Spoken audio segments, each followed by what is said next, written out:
as far as determining those triggering events, like, is that kind of up to you, Colin? Like, what you want those triggering events to be? Or is there like a framework that you have to be between? Like, yeah. So I just use you can actually go on Y Combinator's website and they have all the safe templates. And so and they have great content around these too. So I'd encourage everyone to just go brush up on these a bit.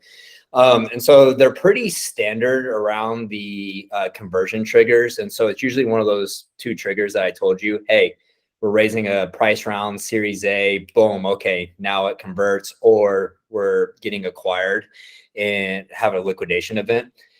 And so the problem becomes, I talked about how some investors don't like safes. There's a case, and I would never do this to my investors because I'm friends with all my investors and I'm not an asshole. But there is a case where say that Digital Wildcatters, say that I never raise a price round of capital and we never get acquired and we just become a business and we're just generating free cash flow.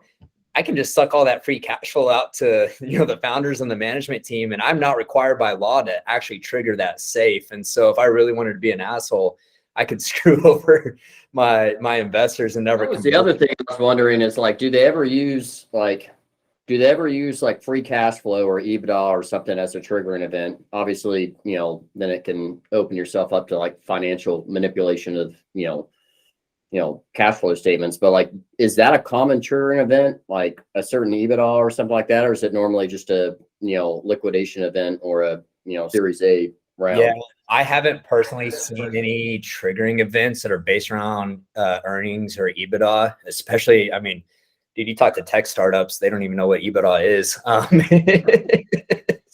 So, like one thing I told my investors, I was like, hey, look, if that happens with us, I was like, kind of my litmus test or threshold is if we're spending off so much cash that we want to start paying distributions or dividends to the management team, that's the point. I'll manually convert the safe and start paying our investors back.